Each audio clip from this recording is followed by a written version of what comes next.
I don't remember what they were talking about, but I remember the laughter, loud and conspiratorial, from the front seat of the car. "We're friends now," my mom said of my sister and herself. "When you're older, maybe we can be friends too." On July 15th, 2022, my mother was diagnosed with breast cancer. Spoiler alert, she's okay now. This is not that kind of story. At the time, I was devastated, completely freaked out, and immediately, compulsively, imagining her funeral. Because that's what cancer does, especially to an anxious brain already prone to imagining family members die. Except this was different. This was my mom. Of course, I love my mom and always have, but there's nothing like a cancer diagnosis to make you reckon with the immensity of a relationship in your life. I needed to do something desperately. To be useful, I admit, maybe more for myself than her. My sister crocheted her hats for when her chemotherapy would take her hair. Friends and family made meals for when she'd be unable to cook. My parents had enough money. I cannot crochet, nor cook well, and nor do I have money. Graphic design, my one skill, did not seem particularly useful at that moment. As usual, I was left with just my time and energy, both massively diminished with a job and an infant I was worried might not know his grandmother. What would I do? A few years before, I read a book called The End of Your Life Book Club, a memoir by Will Schwalbe. In it, Schwalbe starts an informal book club with his mother during her cancer treatment. Spoiler alert, she dies. It was that kind of story. But along the way, they pass the time by talking about, exchanging, and reading books.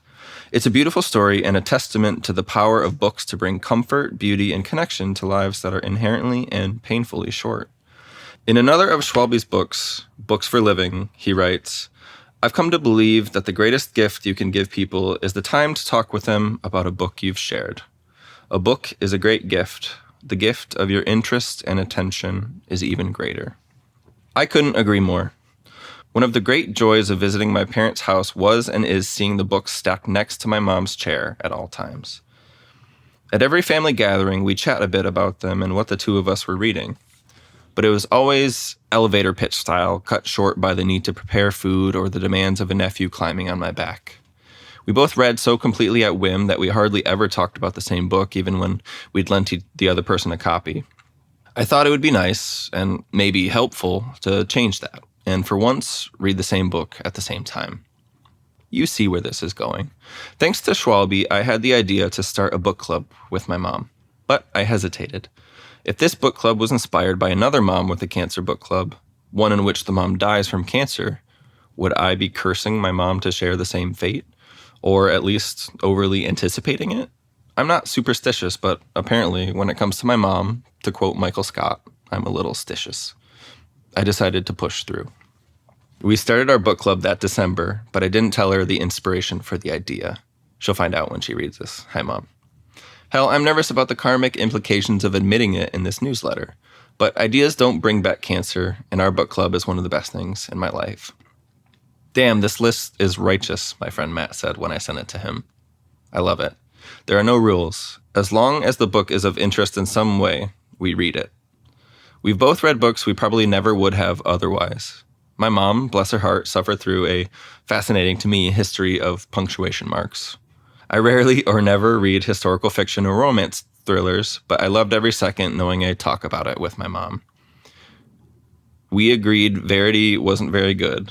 Sorry, cohorts. But we still both tore through it in 2 days because damn, that trash was compelling.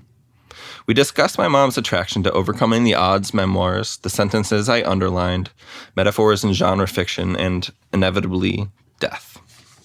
In this list, there are picks to our individual tastes, picks that stretch ourselves and each other. There are picks we've read in days and picks we've taken weeks to get through. There are picks carefully chosen and ones made completely at whim. There's literature, genre fiction, autobiography, youth, and soon-to-be more essays. My mom stopped cancer treatment many months ago, but our book club still goes strong, and there are no signs of stopping. I was worried this would be an end-of-your-life book club. It's not. But in a way, I hope it becomes one. Nothing would make me happier than reading books with my mom until we're dead.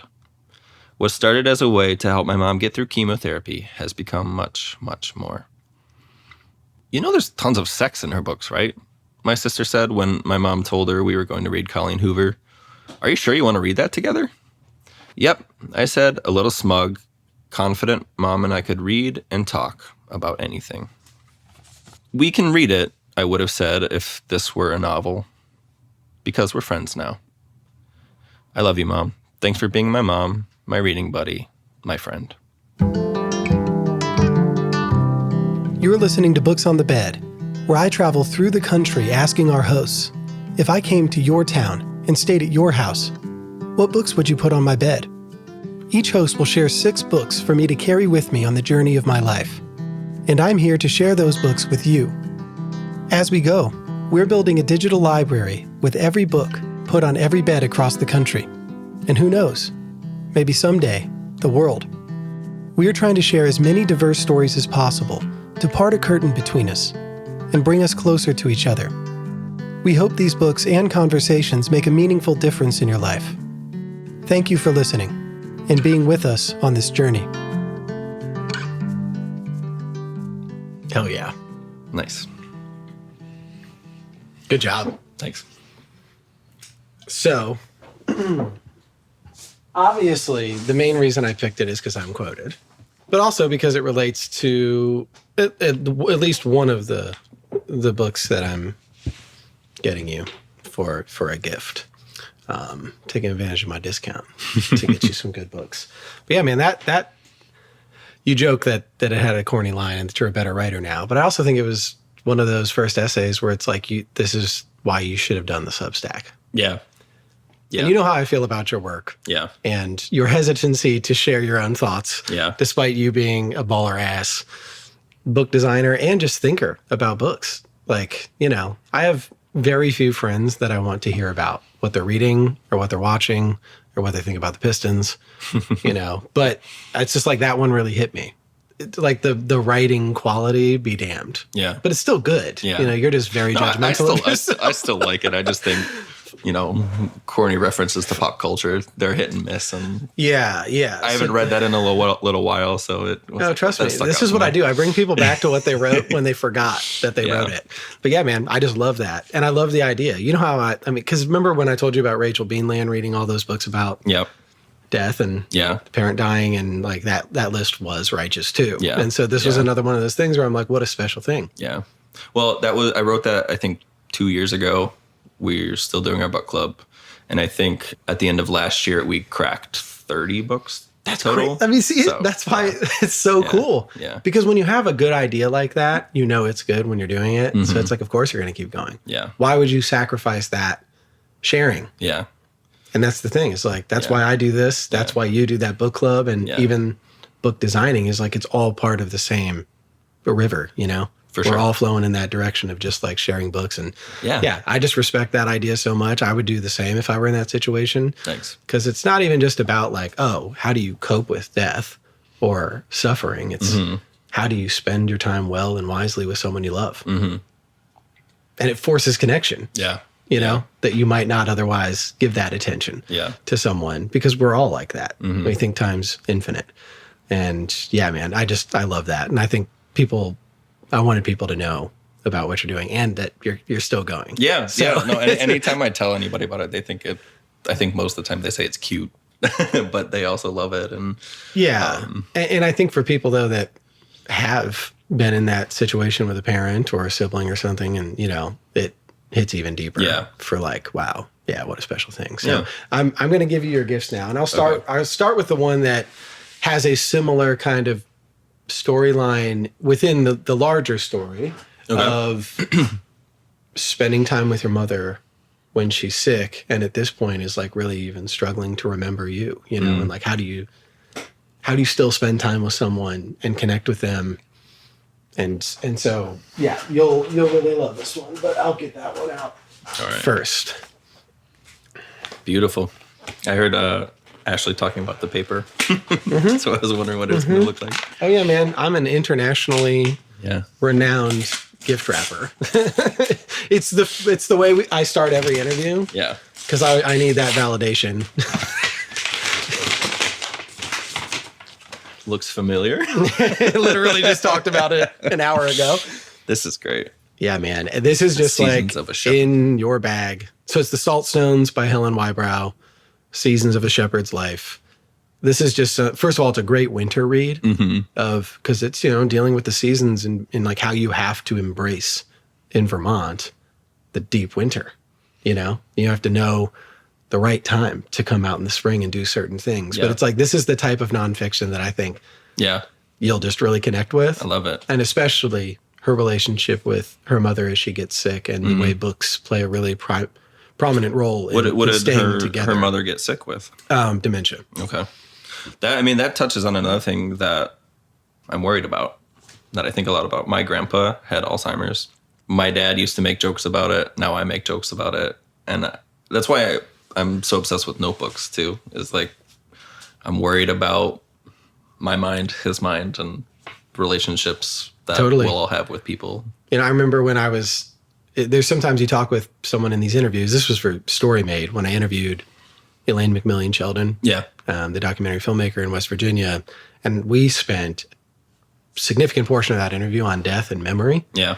And the reason she takes so many photos of her kid and keeps notebooks and all that is because she can't remember anything, like naturally. She really struggles to do it. And then once she had a kid, she realized like how precious memories are. Yeah. And so it's just like, it's the same thing. It's when you worry about someone's death, you're trying to preserve their memory. But if they're forgetting life, it's a whole nother thing. In Hold Still by Sally Mann, she talks about how when you take a picture of someone, you kind of erase the memory and that picture kind of takes its place. And it's really interesting that a photographer is writing that, and someone who came to fame by photographing her children.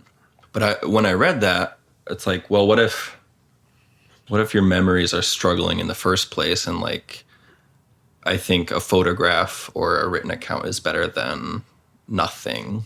So similarly, I've been taking more pictures of the kids recently, and I got a new camera and trying to take more pictures of the mundane little things where we're playing in the living room.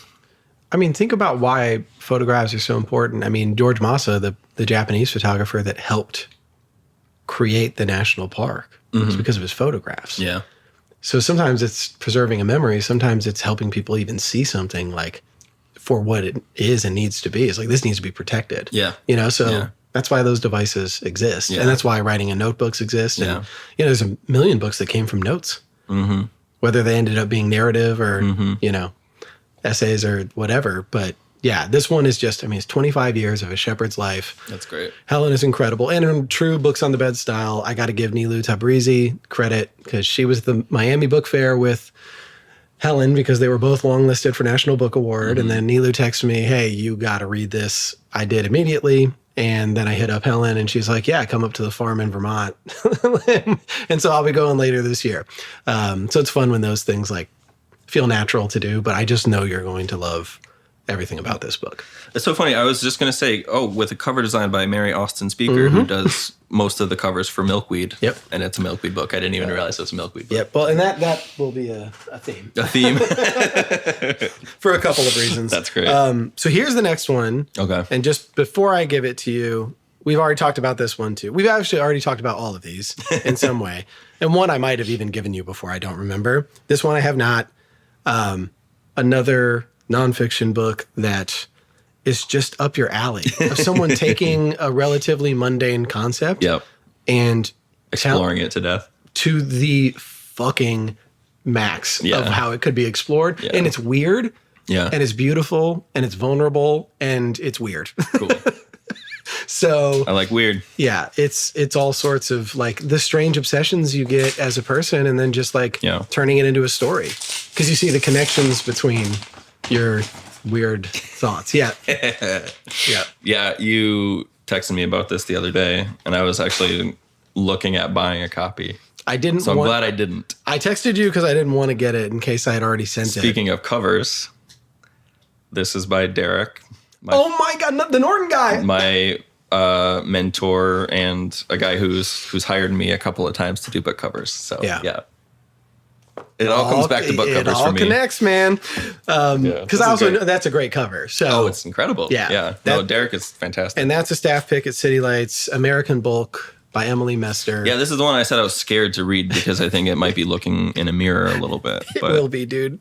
But it's so cool because she's, the story is partly about her grandmother's house in Storm Lake, Iowa, which I have a strange connection to because of an administrative assistant's family that lived in Storm Lake when I worked at the University of Minnesota. That's a long story I won't go on a tangent about. But I'm pretty occupied. I've been preoccupied with Storm Lake as a place for a while. So seeing that a book prominently featured Storm Lake, I was like, okay, I got to know about this. But her grandmother's house, she'll never let anybody in when she's a kid. And she's like, why? It's because the state of disarray that the house is in and how much is in there. But she's captured by this house. She needs to see it. And so much of this story is waiting till she can find a time to go. But then there's so many ways that she takes, the story of consumption in her family and our culture at large. And it's just a brilliant book. And it sounds right up my alley. A debut that is just, look, if Emily ever hears this or anybody knows, I'll probably reach out to her anyway. But it's masterful. Yeah. It's like, how do you do this when it's your first time? You know? You're going to really love it. Yeah, this might radicalize me, I think. Like, there's a whole essay in there of her one few month period of working at like a makeup store or something in like a strip mall in South Carolina when her parents moved there. And if you can turn that into like one of the most gripping things I've ever read, then you're just good. No, those are my favorite kind of writers. You are going to love it. And then the essays like all connect. There's a lot of just natural connections that are formed. It's not forced. It's just like someone who knows themselves well enough to write these essays. It's fantastic. That's so cool. I just realized I started unwrapping this for you because I got really excited. That's all right. Here's the third one. It's okay. I'm used to my 4-year-old son opening things. Yeah. Quote unquote, helping. So. And this one might be one that I've given you. Nope. Okay. We just talked about it. Yeah. We talked about all these. Yeah. Well, I was just with Caroline last night. Yeah. So, A History of Half-Birds by Caroline Harper New. One of the best poetry books I've ever read. Another Milkweed book. And this one I got because she's in Ann Arbor. Support independent publishers. Yes. Support independent publishers. And especially in Minnesota right now. Yeah. Milkweed Coffee House, like to the max. But yeah, Caroline's in Ann Arbor, PhD anthropology student at Michigan, already got her MFA in poetry. One of the most brilliant minds that I can imagine on earth. I'm excited about this. It's just a fantastic poetry book. And I was at her house last night reading poetry. And so I figured, hey, let's spread the Ann Arbor connections here. Yeah. Ann Arbor, Ypsi, you're right up the road. You have to meet each other at some point. Like, it's not negotiable. Yeah. You both are too creative and cool not to know each other. I need to be a little more outgoing to just say, hey, let's hang out. Yeah. Dude, that's literally what I did. It works, as you know. Yeah. But, you probably aren't as like, I'll just knock on someone's door if I know where they live. Yeah. And it won't ever cross my mind that that's weird. But yeah, you're going to love these books. So I'm confident. I'm very excited about all these. They're all in their own way great reads for this time of year. Yeah. Both to help you slow down and embrace it. Yeah. But also like get excited about the possibilities of what can come with the springtime thaw. Yeah. So, yeah. Can't wait for you to read them. It's an interesting time of my life too, so I'm excited for that sense of possibility. Yeah, and I guess this depends on how much time you get to actually read, but maybe these will be things that can help you get over that first full book of the year hump. Yeah, I'm pretty confident. I think so. I was trying to think of what could you like really get into. Yeah, as much as like. Sometimes I go so deep with connections of like, oh, there's a chapter in this that like is the same title as a chapter in a book you designed the cover for. And then like, then it goes so far. But this, I was like, I want this just naturally knowing you're going to. Yeah. No, these are perfect. Yeah. Thank you so much. Yeah. So enjoy those gifts. And, before we get to the books on the bed, as I said before we started, this is the first time I've interviewed a friend. Yeah. Like actual longtime friend. Dude, we've known each other for 8 years. Yeah. 9 years. 10. Has it? 26? No. 2017. Because I moved to Minnesota in 2018. Yeah. So that's 9 years. When did we actually become friends, though, because we've known each other for a while. But I think we didn't become friends until after you moved out of Ann Arbor. Yeah. Because we started doing some work together and became friends around that work. We hung out. Yeah. But we weren't like... But for a while, it was like you were like Stephanie's coworker / friend, and then you became more my friend because we were talking about the projects we were working on and started doing stuff together. Well, I think that's why this one is special to me, because like I have a lot of friends that are readers, but I mean, technically, you are the only person that's been with Story Made and Books on the Bed from the beginning. Yeah. So, not to give myself too much credit, but I've been a bit of a sounding board for give yourself all the credit. Of both of these projects. Yeah, I remember when I started this project, you were the first person I called when I got the idea. I was sitting on a stone wall outside of the auto shop while my car was being worked on. Yeah, and I looked at the pictures from Tuskegee, and I was like, "This is a hell of an idea," but like maybe it's not. Let's check in with Nate. Yeah, so it's like. Yeah, no, and right away, it had the juice, and I felt it, and I was like, "What about a podcast?" And then, because I think you didn't know what form it should take yet. Yeah, because it's I was like a little bit anti-podcast because I think I took too much stock in the fact that you had to be like every other podcast. Yeah. Like the idea of a podcast was a negative connotation for me. Mm-hmm. But then you realize, one, how many different forms there are and how many good ones are out there. Yeah. And that also you just get to create it. Mm-hmm. And so, but that was like a seminal moment in my life. Look what's happened. Yeah. Yeah. This is like, I mean, the most successful thing I've done in my life and the most fun. Yeah. And it's like, this is the first one of 2026. And I'm going to fucking Santa Fe, Portland, Vancouver, Georgia, Vermont, possibly Rhode Island. I mean, there are places that I can't even get to this year. That's how many people want to do it. And you were the first person to know. So that's crazy. Yeah. So you should give yourself due credit. And here you are in Ypsilanti, Michigan. It all starts and comes back to here, really, truly. Because remember even my class at Michigan. Mm-hmm. Yeah. Which I talked about last night with MFA students. Yeah. I took a couple of English classes and I wouldn't be doing what I do. Yeah. I wouldn't be selling books without that. So it's, had to come back. But it's just super cool. And, as a friend, like, sometimes you can think people are blowing smoke or gassing you up with your artwork. But one thing I always liked about our relationship was that, it's not that I'm going to just do anything you say, but at least you're going to tell me how you feel. Yeah. And it's out of respect. Totally. And it's the same thing with like your book covers. Like I actually think you're very talented. Yeah.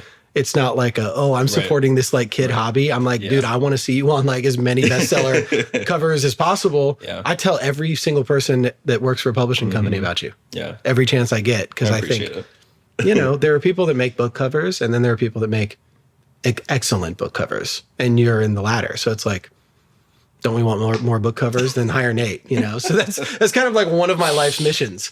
Like I just bring it up, like I said, at Norton, the new rep that I'm talking to, ordering, and she's like, "Oh, he's the Fawner guy." Like, that's a big book. So it's really cool to be here, man. And I think before we get started, I do want people to know that like you are a legitimate, and have been for a long time, really good designer. Because I looked back and your first award was with the Holland Sentinel.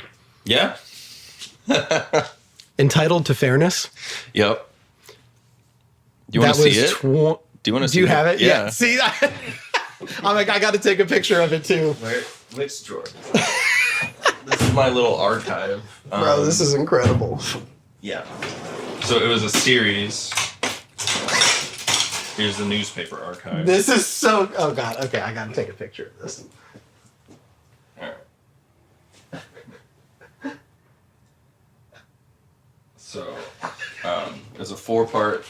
Here, I'll get back on the mic. I knew you were going to have this on deck. That's why we do it in the studio. Yeah, buddy. All right, so there's a 4-part series about Title IX that I did while I was a page designer at the Holland Sentinel.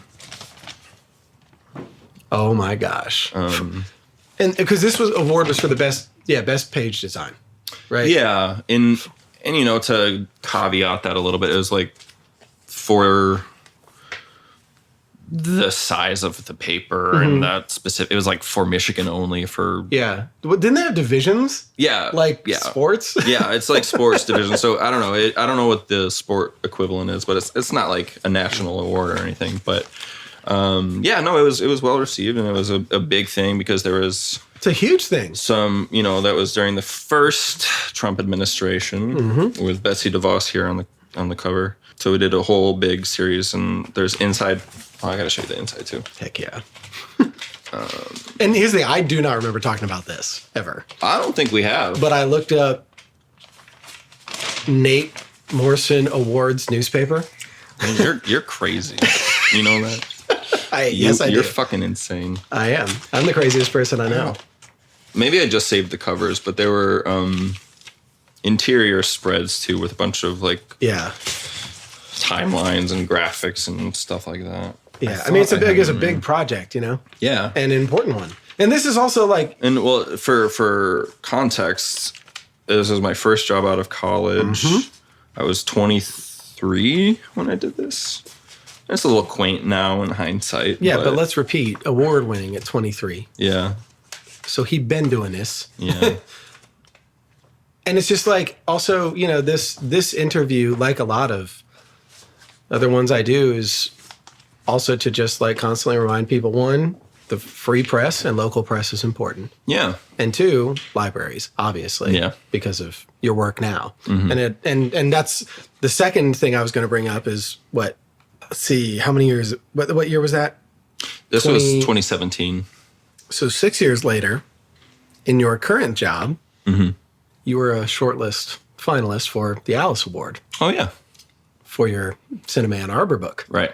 So it's like you have this whole career of doing design in different formats, you know, newspaper, books. And I just wanted people to know. So Cinema Ann Arbor, How Campus Rebels forged a singular film culture. I need people to know, like, first of all, it should have won the Alice Award.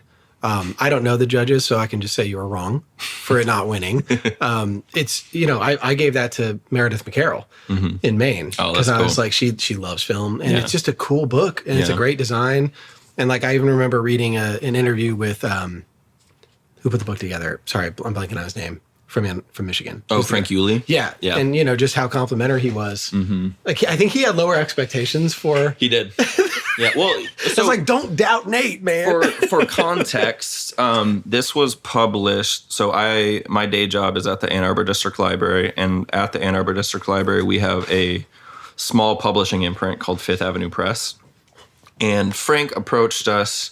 He had written this article for the University of Michigan's bicentennial, but in true Frank Yulee fashion, we would learn he kept adding and adding and adding to it, and then he missed the bicentennial because he kept adding stuff. And so he came to us about doing a book, and he had brought like an example. It was a nice enough coffee table book, but it was pretty plain. But we put together this book, and it ended up being published in conjunction with University of Michigan Press. So that's how it kind of got all the bells and whistles and the jacket and all this nice stuff. But it's a 300 some page coffee table book about the history of cinema groups in Ann Arbor and the student groups. And it has like over 300 illustrations and graphics and things like that. That book felt like you in your bag. Oh my God, yeah. Like it felt like... It's still one of the best things I've ever done. It's incredible, dude. When I look at it, I'm just like... Yeah. I know that guy. Yeah, and for the record, I did have help. Two of my coworkers... Shouts out. ...did the design, Amanda and Amy. They helped lay out the book. They did the layout too, but I was sort of the lead on it and did a lot of the heavy lifting. It's just it's an impressive... Like, I remember getting it in my hands for the first time, and I was just like, this is an all-time book for Nate. Yeah. I mean, even in 2060, that'll still be one of the best things you've ever done. No, it's really cool. And it was a really great opportunity. And, you know, working at a library, you don't really expect to get to do these big projects, but it came along and it worked out. And I think that's one thing that's interesting about your whole career. Because, you know, I've known the ups and downs of being a freelance designer. Yeah. I've seen the original projects you had to do, like even as recent as 2 years ago, the bullshit that you had to take on just to make some dough and still like create stuff. But now you're really starting to get the opportunities you deserve with, obviously Eric Foner, who was the first historian that I ever really loved reading in college. And so it was crazy to see you do that with Norton, multiple Norton books now.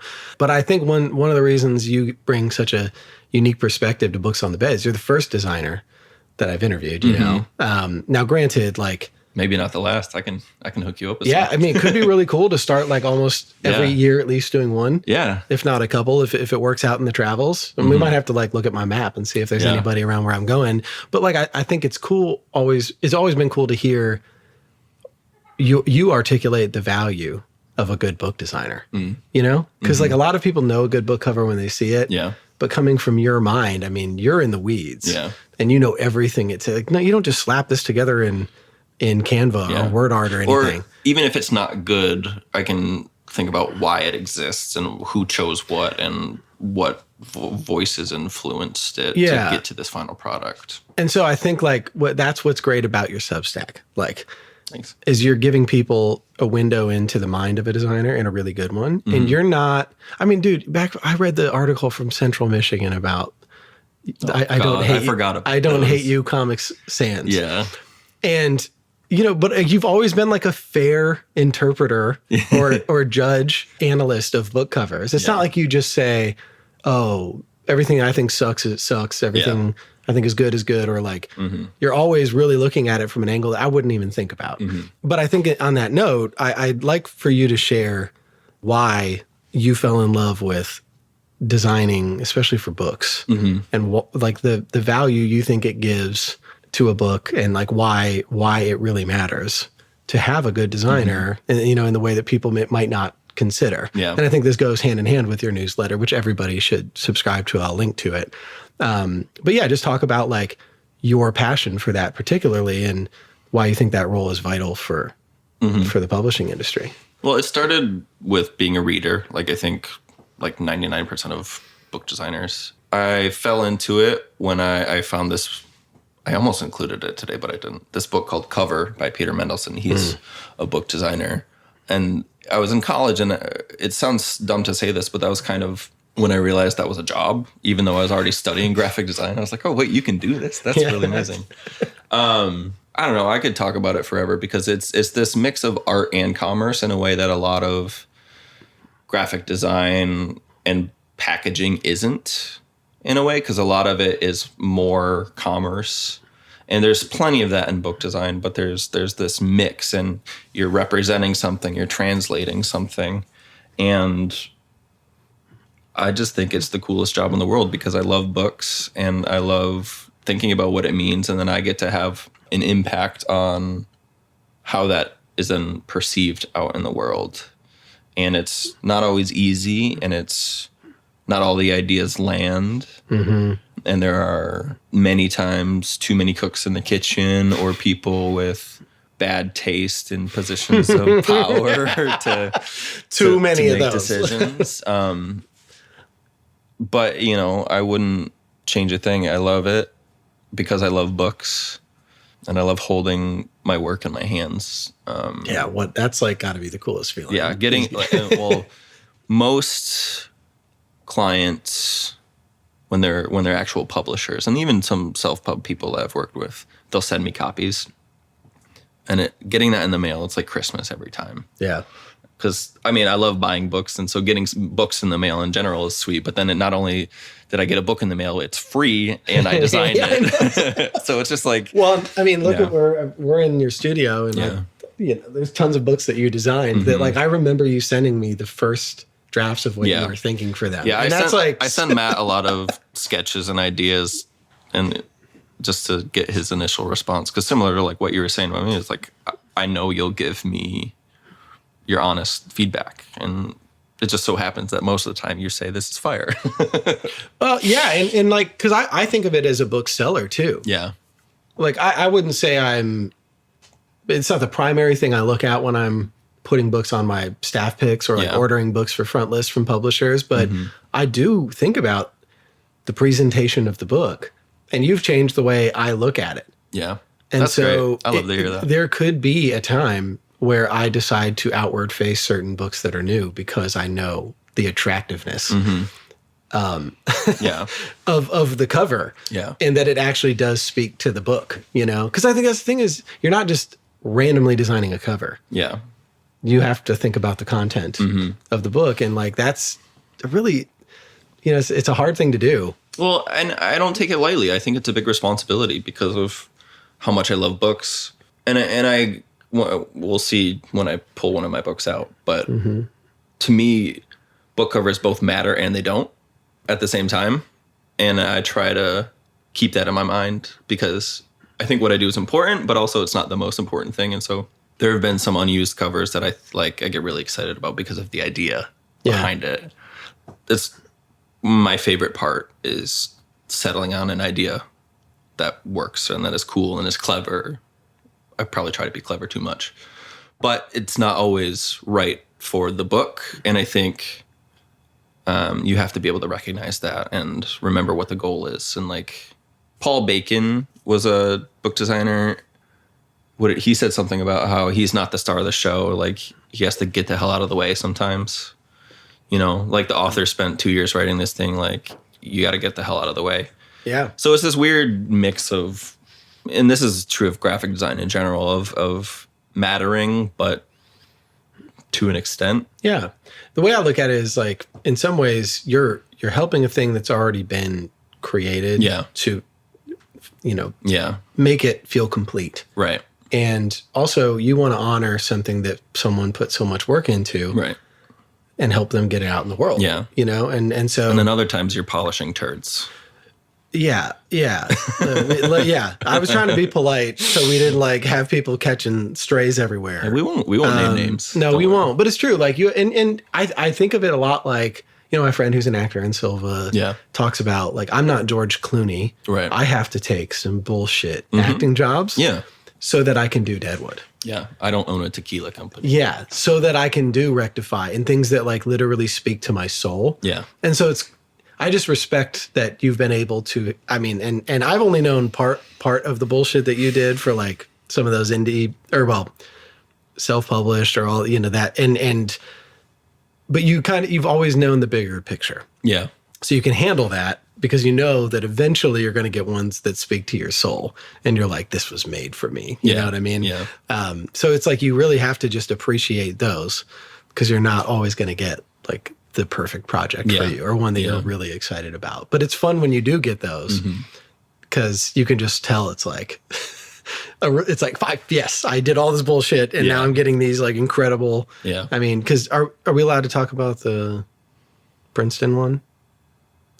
Princeton? I don't know. It's not. Can we just generally say it? Sure. I mean, but like, it's just an example of like, you know, you've always been reaching out to places. Yeah.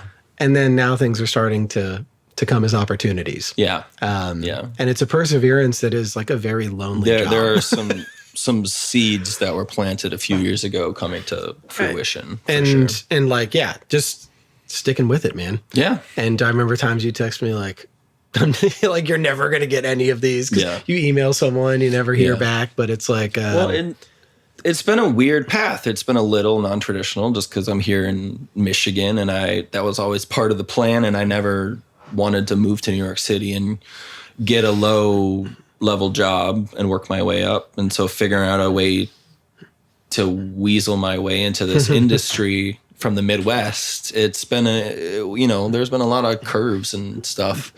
And you don't know how it's going to work out, but so far it's working out okay. You're like my favorite rappers that are like middle-class rappers in Columbus or... No one has ever said that about me. You're like my favorite rappers. At least in philosophy. Yeah. You know, there are things I'm not willing to do to like make it. Right. Quote unquote. Yeah. Which is a very narrow framing of what success is. And I think being able to take it into your own hands and accept the cost. Right. And to be honest, the same thing with Books on the Bed. Yeah. I mean, maybe someone could pay me $10 million to take it off my hands and do whatever they want with it. You know what I mean? Yeah. But like, part of the beauty of creating a life is that it's yours. Yeah. And so it just feels like, I can't even imagine you moving to New York. Yeah. Which is ironic because I do love it now the last couple of times I've been. But, you know, I have a family and while I love being there, I think, I don't know if I could do it full time.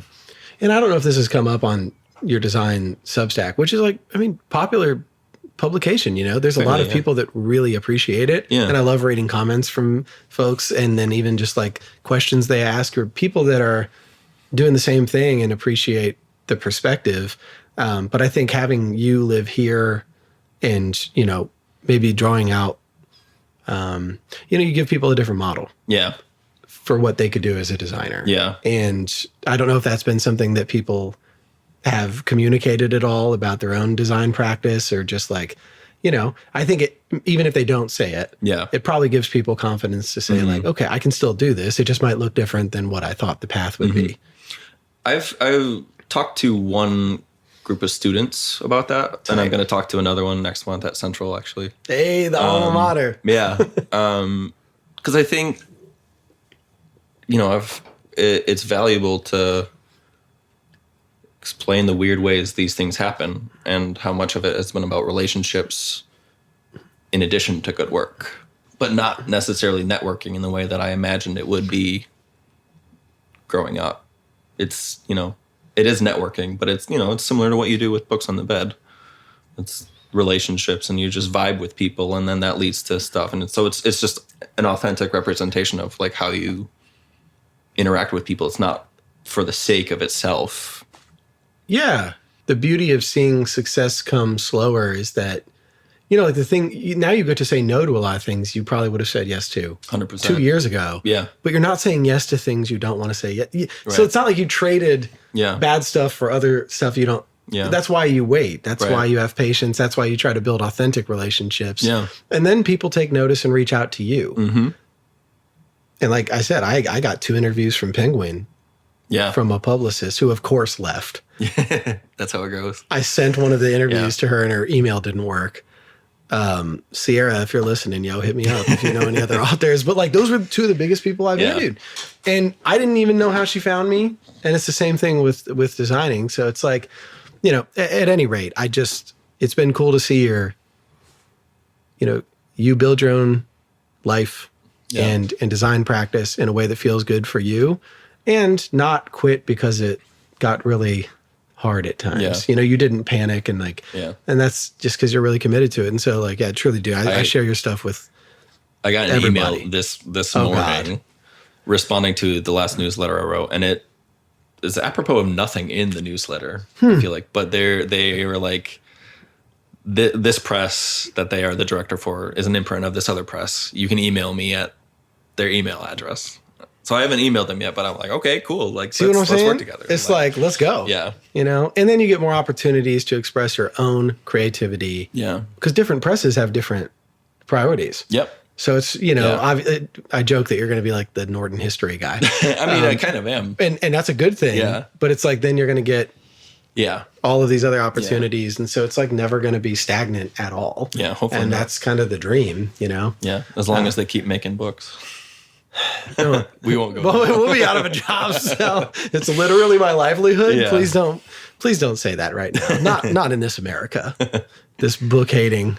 Hey, I work for a library. I know. Yeah, and shouts out Ann Arbor District Library. Let's just say, like, you've got a good employer. Yeah. Who, you know, people like even last night at the party were like, "Oh, that's cool. Like, I love that library." Yeah. So shouts out to libraries. But yeah, man, I just think like even going back before we get to your books, which I think maybe I don't know if you had a certain order of books, so you can. I did mentally pick the first one at least while we were talking. Yeah, I was going to say I thought maybe there was a train of thought there, but I just want to say like this is what you wrote when you were a student at Central at a website that probably doesn't exist anymore called about.me. Oh my God! This is how you described yourself. Oh boy! I am a graphic design student at Central Michigan University. I love all things design, basketball, literature, and music. Yeah. Are you not the same person? What do we text about? Yeah. Basketball and design, basketball, literature, and music. Yeah. And this is just little old Nate who was trying to put a website out so that people would know who he was. It's like a little digital business card. Yeah. Dude. And I just love it. I love that you still love all of those things and that I've gotten to be like a sliver of this journey with you. Yeah. And again, that you've helped me truly. I don't know that I would have pursued story made originally if I didn't have someone else's mind, and taste that I trusted say it was a good idea. And so that's kind of crazy to think about, that I literally might have like a worse life if we didn't know each other. No, I would. Yeah. I would. Well, so I'm glad we became friends. That means a lot. And I'm happy to play a part because it's just so cool to watch you do it. Yeah, it is cool, isn't it? Well, old Matt from Vandalia, Ohio, out there in the world. But let's get to your first book because you're one of my favorite readers too. Really? And you bring a different flavor of books, I think, to my life. Because you know how I can get in like certain lanes and just stay in it. Mm-hmm. So I was very excited to see where this goes. Cool. Well, my first book, and it's related to what we were talking about, it's called The Clothing of Books. Oh, yes. By Jhumpa Lahiri. I love Jhumpa Lahiri in general. I probably could have picked any of her books for this. She is just a wonderful writer. She has a couple of short story collections and a couple of novels, and they largely focus on the Indian and Indian American experience. And then I think her latest short story collection, which I have at the house for you, actually. Oh, shit. I bought one for you like ages ago, and I never mailed it to you. Bro, tell me why. That's what it was with the book for your children. Yeah. I had Andrea Rogers' book sitting in my house in September, and I just didn't send it. So I was like, I'll be there at some time. Anyway. But this book is different and special. It's a tiny little book. I was going to say the trim size, but I don't know. Just say it. You need to say it. Well, no, I don't actually. Like 5x7 maybe. It's small. And it is based on a speech she gave, and it's called The Clothing of Books, and it's a small book-long essay about book covers, but from her perspective as a writer who gets book covers designed for her. Mm-hmm.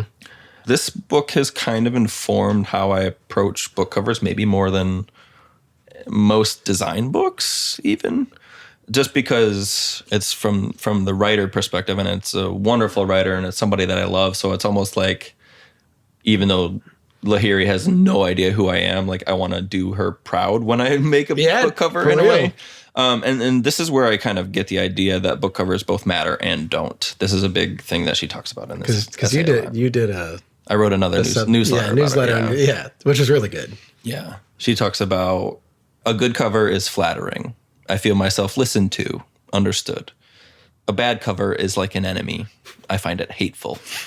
So she pulls no punches, and she there's a certain awful cover for one of my books that elicits in me an almost violent response. Every time I'm asked to autograph that edition, I feel the impulse to rip the cover off the book. Damn. And of course, she doesn't say which book it is. I would love to know, but she talks about how covers are translations and they're interpretations of the words, but into a visual language. It represents the text, but it isn't a part of it. It can't be too literal. It has to have its own take. Yeah, I don't know. Just this book makes me think a ton about what I do, and then because it seems to me like bringing you into the headspace of someone who legitimately that's who you're doing your work for. Yeah. Not her, but authors. Yeah. So it's like interesting to hear what are the sensitivities of authors, and then what a good book cover can mean to someone. Yeah. And so it's like then you're trying to get there. Right. And that's a good place to work from, I feel like. Is instead of like, I'm not trying to fuck up, it's I'm trying to give the author those feelings. But on the other hand, though, like as a designer, I'm not sure that an author has to like the book cover either. It's a good point. You've talked about this too. Yeah. So talk about your perspective on that. It gets complicated because there are so many invested parties and I guess what we would call stakeholders. We can talk ill about the business side of the publishing industry, but it is still a business. Mm-hmm. And no matter what kind of writer you are, like you want to sell books to keep writing, to earn a living, right? Mm-hmm. And so like there are factors at play in order to sell those books that may go against what you want for your cover. And so in an ideal world, it represents the book beautifully. Mm-hmm. It sells the book well, all of these things. But,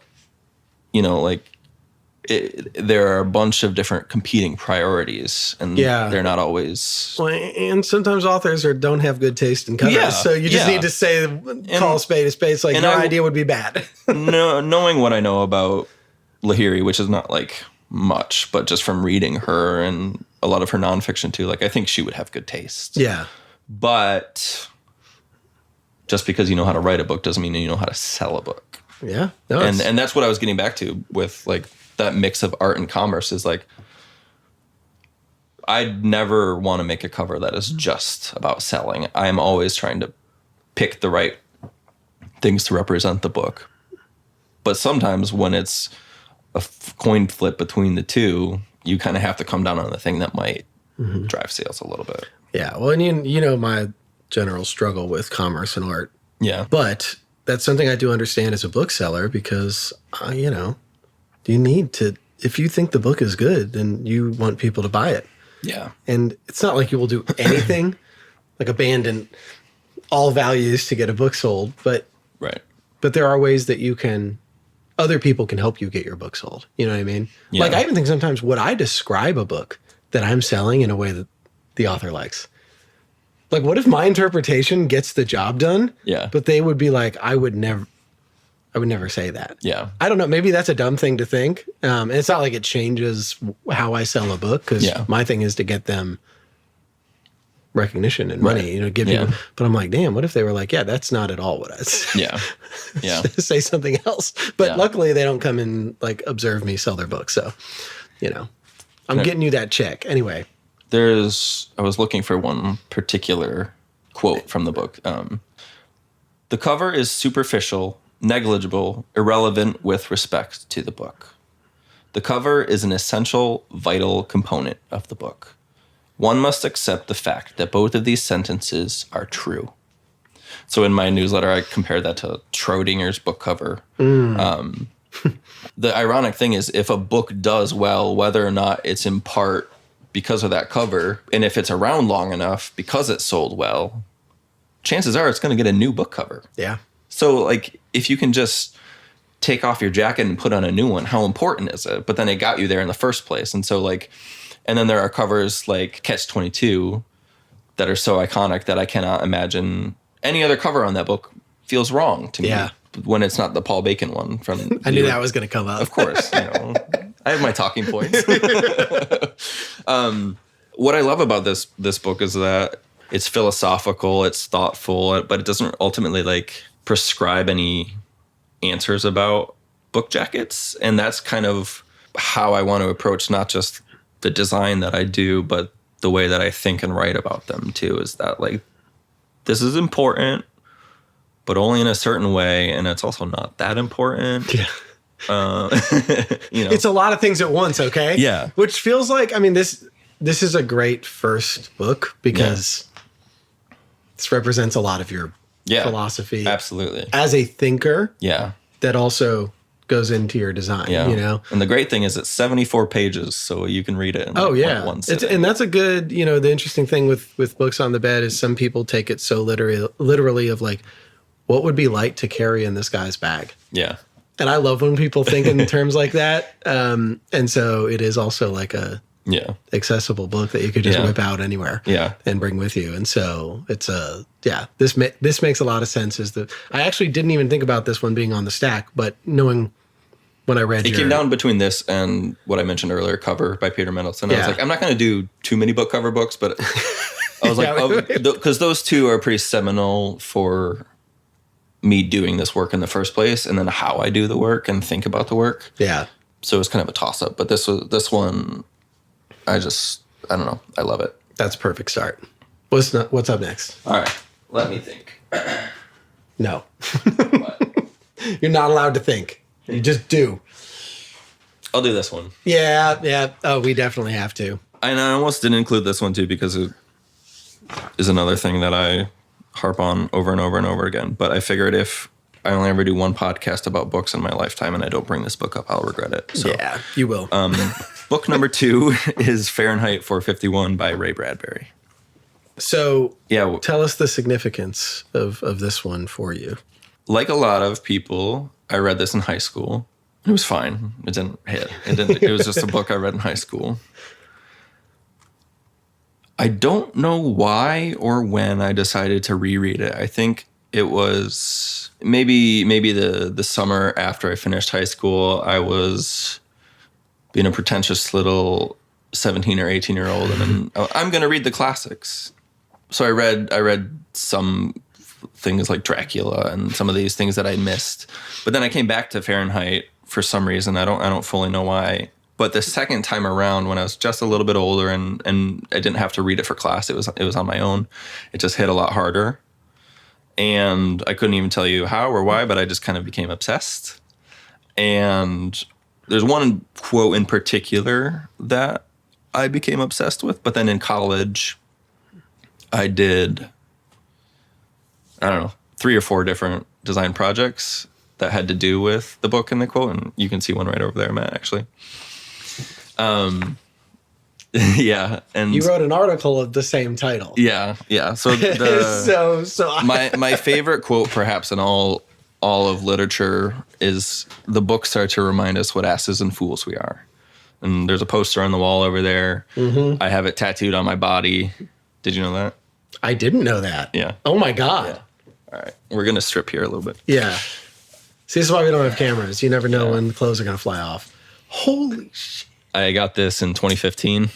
Come on, son. What? It says asses and fools. And then in between those words, it says stuff your eyes with wonder, which is another quote from the book that Ray Bradbury wrote. Hell yeah. So I did a printmaking poster. I redesigned a copy of Fahrenheit 451 in college. I did a motion graphic thing about it. In basically any class, I tried to find a way to sneak it in. Yeah. I think say what you will about the book, whether you love it or hate it. I love it. I think it's a great book. I think it has flaws in terms of like the quality of like the literature of it. Like I think there are better books. Yeah. But I think it's amazing, and that quote I think transcends any of that. And it just reminds me, like, the books are to remind us what asses and fools we are, and like the weirder the world gets and the darker it gets, and with I don't know how into that you want to get, but we say what we want on this podcast. Like, we are asses and fools. Yeah. And we're despicable species is what we are. And I think books help us cling to some of that humanity. Yeah, I just opened randomly to this book. It's falling apart. Because this was my sister's copy. Oh, sweet. So I have like 4 or 5 copies of this. One of them's in Italian because I bought it when I went to Italy. God, you pretentious ass. One of them is the one I designed, and one of them's the 60th anniversary edition. But maybe books can get us half out of the cave. They just might stop us from making the same damn insane mistakes. Maybe this book is too optimistic, but if we got to cling to something. I think, we talked about this a little bit earlier, but like, I'm not saying you can both understand what's happening now in America is horrific. It's not new. No. So let's just get that the fuck out of the way. Yeah. Which books teach you too how dumb you are without thinking that any of this is new. And you have to believe that humans have the capacity to change, because they have over time, forever. In positive ways. I mean, I even look at myself, how much books changed my worldview. Yeah. And made me a much more independent, honest thinker. But more importantly, got curious about people with lives different than me. Totally. I've been to 49 states. Yeah. This started in Tuskegee, Alabama. Do you want to know what people looked at me like walking around Tuskegee or Rust College in Mississippi? Yeah. Like, what is this dude doing out here? Yeah. He looks like a lost little puppy, but like, I'm intentionally there because I read about places. Right. But yeah, like we're not going to get to the most optimistic take, Yeah. like whatever mountaintop we want to reach, but you might as well get halfway. Yeah. And that's why that quote with the cave is like, you might as well try. I think part of why I said that is like the solution presented at the end of the book is people memorizing books. Oh, and so it's like, okay, I don't know. But I love the spirit of this book. And I think like I'd have to credit with, like, I've always been a reader, but I'd have to credit with this like sort of, I guess, ironically, like adding fuel to the reading fire to get me back to being the reader that I am today, and not just reading the things that I did as a kid or the things I had to in school. Yeah. And that quote just reminds me that you're dumb. Don't forget it. Keep reading books to learn about other people and the world, and to, like, that's basically like what it boils down to. So like, and let's get real. The dumbest people don't think they're dumb. Yeah. So like, that's a huge problem right now. Yeah. Is just the lack of, it's the arrogance. It is the ignorance and the blindness to your own incapacity. Yeah. In your own brain. Like we are inherently not. We're destroying our own planet. So you can't be that smart. Yeah. Greedy people are not smart. Yeah. The greediest people are the dumbest. Yeah. So don't mistake cleverness or the ability to make money. It's brutal. Yeah. And dumb people are brutal. They're not smart. You don't chop down forests with intellect. So I'd like to, and I'm just going to say that everywhere I go. Yeah. Elon Musk is not smart. Donald Trump is not smart. They are brutal apes who need to read a fucking book. Amen. And so that's where we're at right now. But the next line of that quote says, "There's Caesar's Praetorian Guard whispering, 'You are mortal.'" And so talking about Caesar, talking about these leaders who, I don't know if Elon Musk knows if he's mortal. I don't think they consider it, Yeah. And so going back to death and those things, like before I even became that interested in it, that quote was speaking to me. There's something interesting you said in this article, which had to have been written in like the early 20-teens. Which one? At CMU, about Fahrenheit 451, this quote exactly. But after you talk about that favorite quote, you say, "I love this sentence dearly, and I strive to use it daily as a reminder to be a herald of critical thought and a combatant of ignorance. It is important to read books, but this quote isn't just about books. It's housed within them, whichever medium they take. The ideas that offer us sustenance." And I'm out of... the ideas that offer us sustenance and intellectual engagement. That's a John Green quote. The ideas that fight our tendency to avoid being alone with ourselves and our predisposition towards distraction. Yeah. And this was like a larger part of that article. Yeah. And then you end it with another quote by Professor Faber that says, "Take it where you can find it, in an old phonograph, phonograph records, old motion pictures, and in old friends. Look for it in nature and look for it in yourself." Yeah. And ironically, books are one of the few things that can pull us from the distracted world to the attentive world. Yeah. And that tends, the more I've read, the less I feel the need to kind of grab at distraction at all times. So it all connects back to the bigger picture of like, even going back to your essay about you and your mother, is like attention. Mm-hmm. Books help us pay attention. Yeah. And when you do, you're going to think outside of yourself, and that's just good for everybody. You reading that reminded me part of why I love this book too is it's so earnest, and it doesn't. And the Ray Bradbury, he didn't get a degree in writing. He wrote this on a typewriter in the basement of the LA Public Library for whatever cents per minute or whatever. So like I love Ray Bradbury. He's extremely unpretentious. And I think even today, I hesitated to put this on my list because I was like, oh, that's not a cool pick. It totally is. But you reminded me, like, it's an earnest pick. And I will say, part of the reason these books need to be included, and like, well, first of all, everybody should share what they want to share. Yeah. And as a bookseller too, I don't think anybody should be ashamed of what they read unless it's like a Charlie Kirk book, then you got to like really consider where you're putting your time and your brain. So like, yeah, of course. And I think both of these are examples of that. Totally. So yeah, I love that. And I love that with the one article that I printed was that. Yeah. Because I just felt like I knew. You knew. Like, I was trying to approach this as what would I put on my friend's bed, but then I was like, well, I also have to pick these. Like, yeah. I have to. So. And you would give me any good book. Yeah. I would hope. Yeah. Yeah. Sure. That's dope. What about number 3? Number 3. There's a couple that were last minute. Maybe not.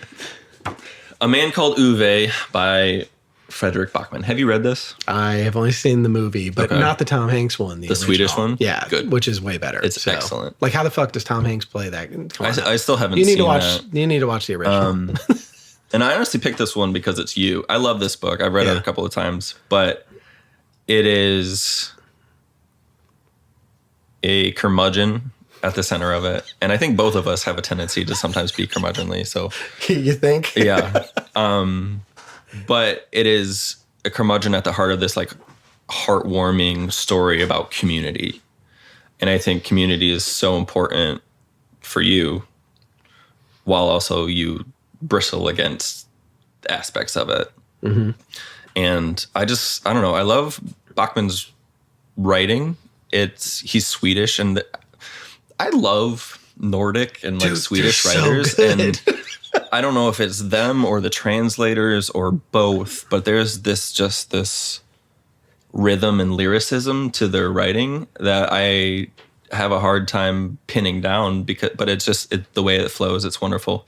I almost got you a Norwegian book. Yeah. But because I'd gotten someone else that recently for Books on the Bed, I was like, I don't want, I mean, I've shared multiple before, but I think you the text you sent about winter stories. Oh yeah. And he said, God damn these fucking Nordic writers with their simple, seemingly emotionless sentences that when put in aggregate make me want to cry. Yeah. And I'm like, there we go. Yeah, this is the Nordic experience. Yep. Yeah. I'd throw some Irish writers in there too for that, like Claire Keegan. I agree, yeah. But yeah, no, if you should read A Man Called Uwe. I mean, I truly loved He's an old man in a small town. His wife died. He basically hates everyone. And he's what kind of car does he drive? Is it a Volvo or is that the one that he hates? Oh, I don't remember. I don't know. It's been years since I've seen it. But then these neighbors move in, and one of them is an immigrant. The wife, they have kids. They're loud. They're chaotic. Like they like when they move in, there's like only friction, and then over the course of the story, like. They grow together. They learn to love each other. They help each other.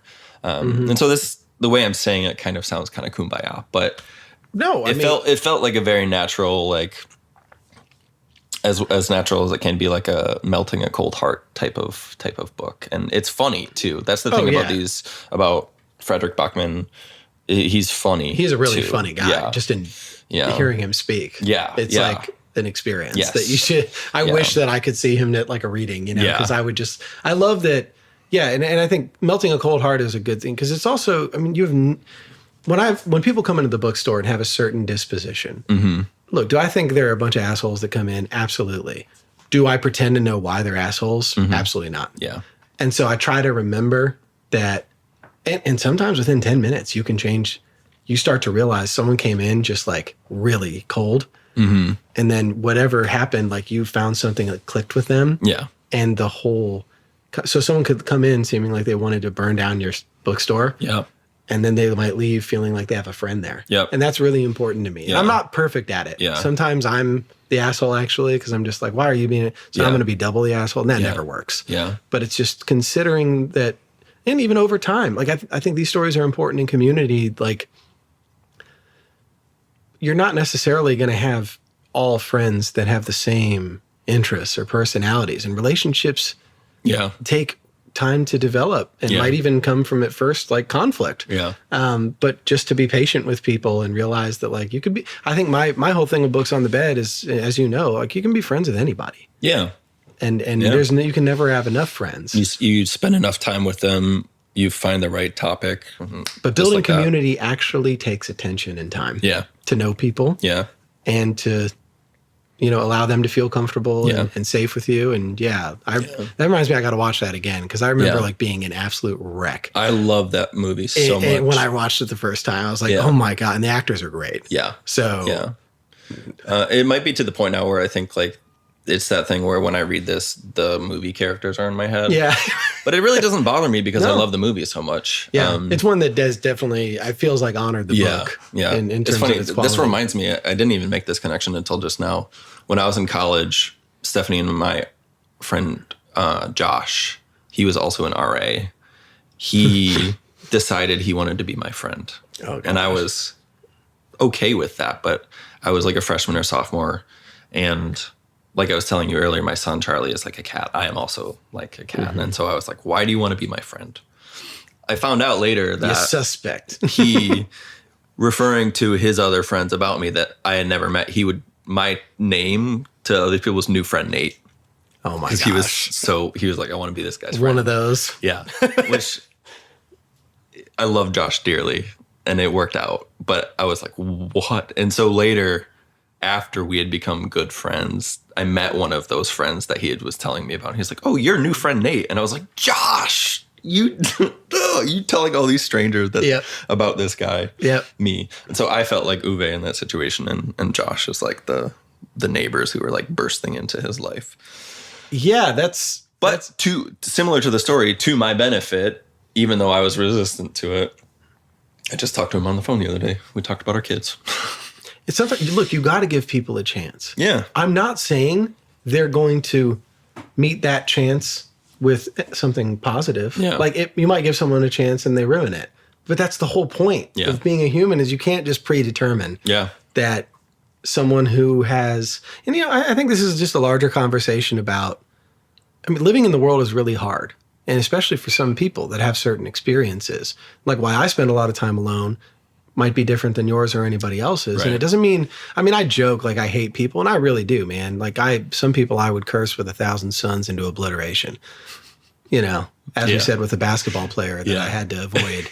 Literally, if everybody's telling me to avoid, that there's a hatred, but like that's reserved for a special kind of person. Unless the thing too is like other people know you feel that way because you're not shy about talking about it. Yeah. And also it's like, but I don't find them irredeemable. Yeah. I think anybody can surprise me. Sure. But like, I just think being accepting enough that like people have had life is so fucking hard. Yeah. And so many fucked up things happen to people. Mm-hmm. And if you don't know that, then you clearly have a narrow group of friends that, so like, I really do think it helps you connect with people to realize, okay, the worst thing that could possibly have happened to him as a child might have happened. Right. Or like whatever. Well, and that's the thing about the book is over the course of reading it, you learn why he's resistant to people, and he's grieving his wife and his friend who he used to work with and things like that. Man, this reminds me of, it's actually a really sad book. It's like the opposite ending of this one. But I just read Beetle Creek by William Denby. And it's about this old white man who lives in this community, black people in West Virginia and like the mountains. And he has not talked to anybody for 15 years. Oh, wow. And then one day these 3 black kids come in and try to steal apples from his tree, and he catches one of them, but then the kid sits down. And that's the first time this guy's had like a substantive conversation in 15 years. Wow. And then this kid also realizes like, wait, there's something like, this guy's nice. Yeah. And he offers him like a drink, and then his dad comes and thinks the like white guy's going to hurt his son. But then even his dad gets roped in. He's like, you want some dandelion wine? And then they and so then it's also this complicated, because it's the white black thing for sure. Yeah. But it's also that no one knows anything about this guy. But the whole point is, how are you supposed to know if you don't spend time? And then in the middle of this story, one of the stories within the story is how he was orphaned and his relationship with his sister and what happened when she was gone and why he spent all this time alone. Mm-hmm. And, so it just reminds me of like, there's so many of these stories. And they're good to read too, because it shows we really absolutely need stories that show like cross-cultural or connection between difference as much as possible. Absolutely. Because it is something we can do, believe it or not. Yeah. But some people just want every relationship to be instant and free-flowing. And that's beautiful when it happens. But I have a lot of friends I don't think that would like initially maybe like, in fact, most people that have worked with me, I've realized thought I was an asshole for the first like year of it. And I'm like, wow, thanks for telling me over lunch, like after we started hanging out. I don't know why that's a thing, but literally every job they're like, oh, we thought you were better than us or whatever. I'm like, I might, but. Just because you hated the job you were in. Right. I bet people at the bookstore don't. Thank you. Everyone at the bookstore, bro, even with, Caroline yesterday, she's like, you're such an outgoing person. I'm like, you've seen me at my best, which is thriving at the bookstore, hosting a poetry event, and then like back in Ann Arbor, I'm like, yo, if I'm in a bad job, I am an absolute tyrant. Well, that goes back to what we were talking about with the book covers. Like, I was like, do I want to keep doing this? Like, it made me doing work for, I'll just say like what we call a hybrid publisher, where authors are paying money to produce this book to a company. So they have a lot of say.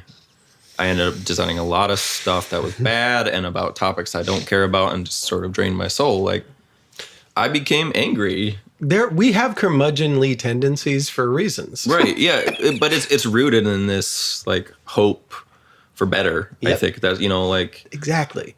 Every single thing... I'm not just angry or an asshole for the sake of it. It's because I want things to be better and kinder and nicer. And when they're not, I have a hard time dealing with it. And this is a misunderstanding that I think is really important to highlight.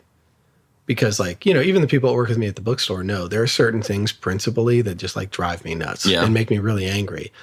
But nothing I believe about the world is not rooted in the belief that, like, we should behave better. Right. Like, reaching towards something better. So, like, I just don't trust people that don't have, like, convictions in that way. Yeah. And it might sound like, oh, you complain, but it's like, look what I'm complaining about. Yeah. It's an injustice. Right.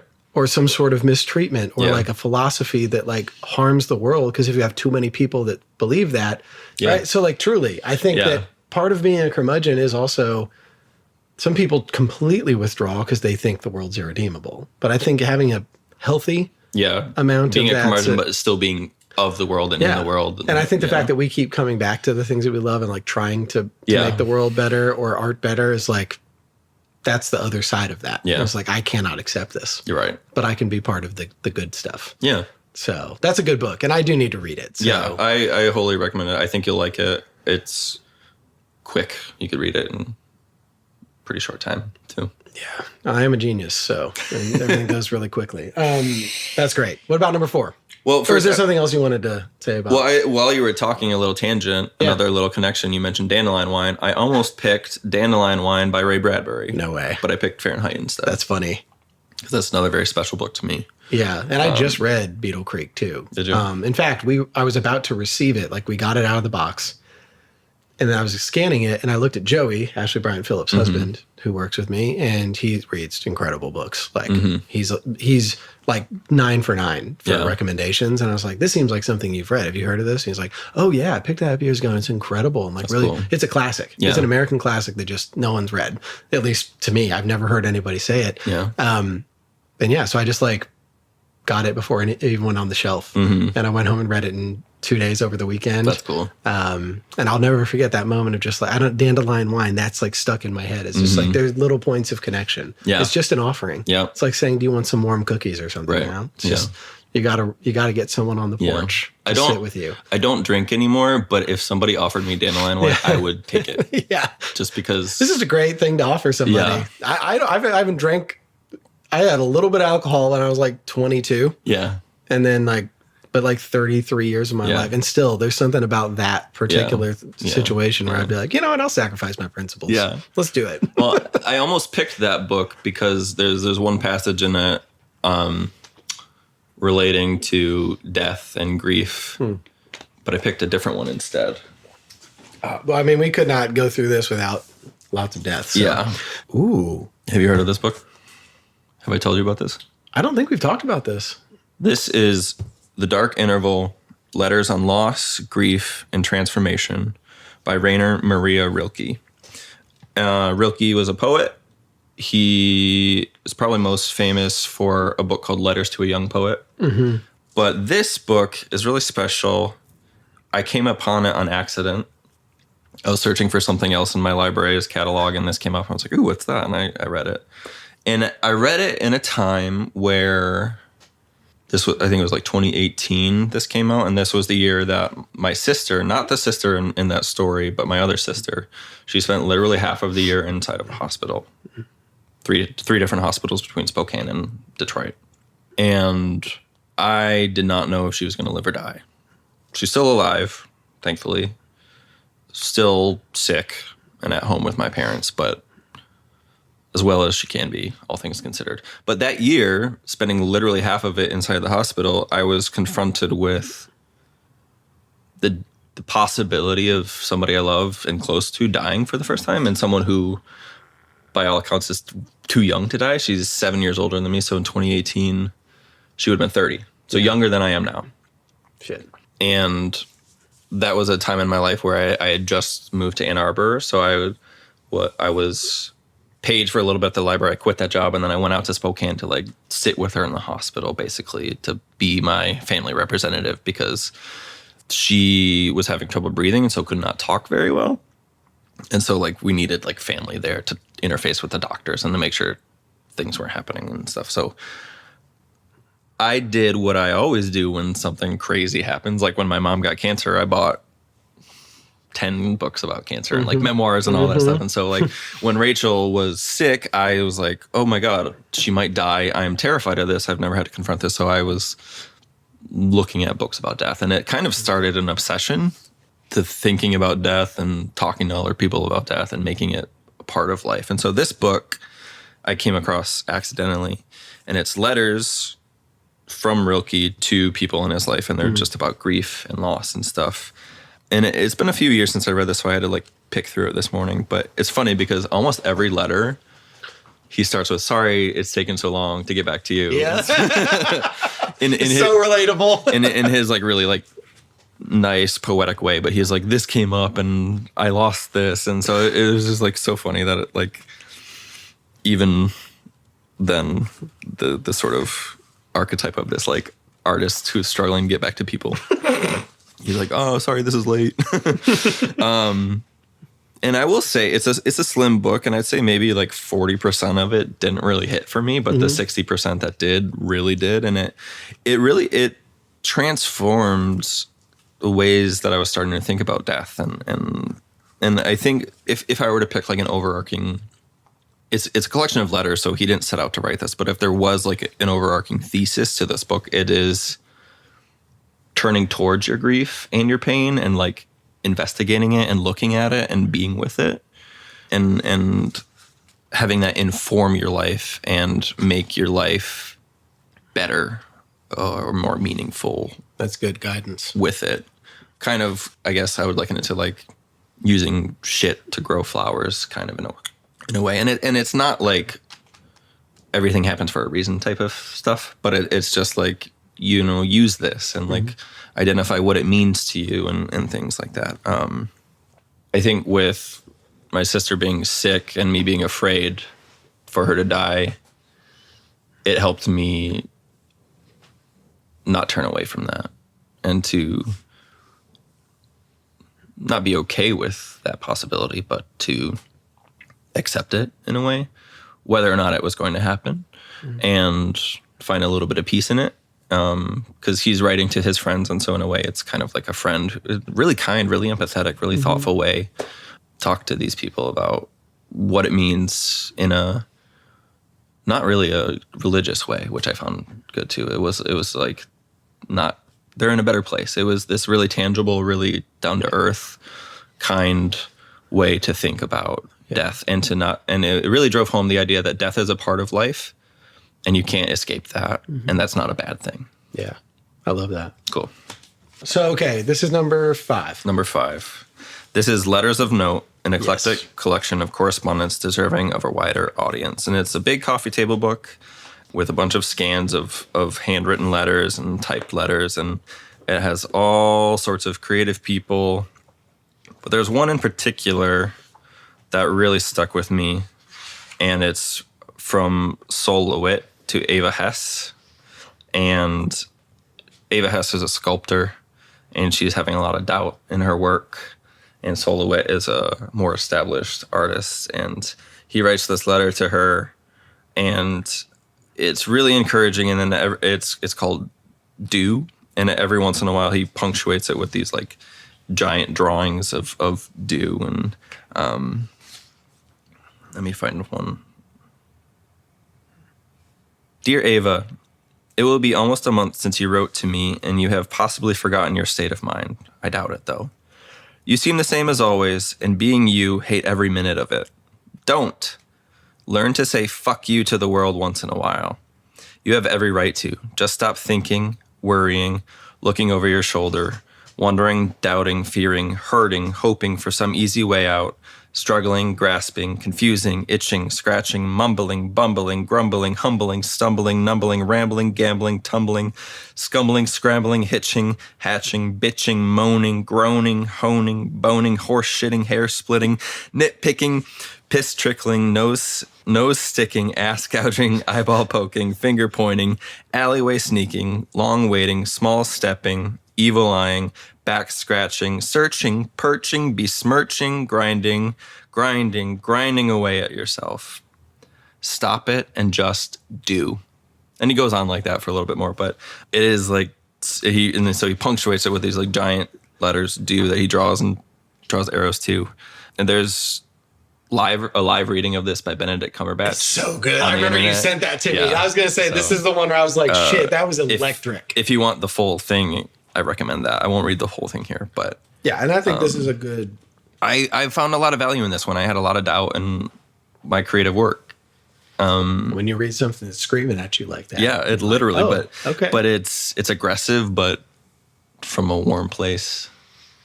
Totally. And there are several other letters in here. There's one that Virginia Woolf wrote to Leonard before she drowned herself, and that makes me cry every time I read it. Yeah. There's a lot of wonderful things in here, and like it's just a great project. One from Kurt Vonnegut, I think, to a classroom. Yeah, and a bunch that I can't even remember. But yeah, letters of note. That's great. All right. What about number 6? Number 6. The finale. Number 6 is called Boomtown by Sam Anderson, and this is a book that I've been harping on Matt to read for years and years and years and years and years. It's too much pressure. I know. Now it's not even. It's probably not even. You won't like it because of how much I've talked about it. I'm sure I will. You're like, oh, what do I tell Nate? You just have to know, everybody. This is like maybe the most talked about book ever between us. So it's called Boomtown, and the subtitle is The Fantastical Saga of Oklahoma City, Its Chaotic Founding, Its Apocalyptic Weather, Its Purloined Basketball Team, and the Dream of Becoming a World-Class Metropolis. I love this book so much, and it is so weird and surprising to me that I love this book because I have no affiliation with Oklahoma City whatsoever. And before this book, I did not really care about Oklahoma City whatsoever. And I read this book for 2 reasons. One, because I was interested in the basketball angle, the Oklahoma City Thunder piece. And then this guy, Austin Kleon, recommended it. He knows Sam, and I get a lot of recommendations from his blog. And so between those 2 things, that was enough for me to pick it up and read it. But it is one of those books we were talking about with one of the gifts you gave me. It is a writer who just has this wonderful perception and the ability to notice things. And then they train their eye upon something that you never thought you cared about or knew about. And so the book is a collection of different sort of strands that he weaves together about Oklahoma City, both about its founding and the basketball team and like their chief meteorologists and the bombings that happened there in the 90s, I think it was. And it's just so well written. Sam Anderson, this is his only book, but he's a staff writer at the New York Times Magazine. I think I send you his articles every once in a while too. Yep. He has one about he's a good writer. The Statue of David and how fragile the statue's ankles are. So, yeah, I love this book.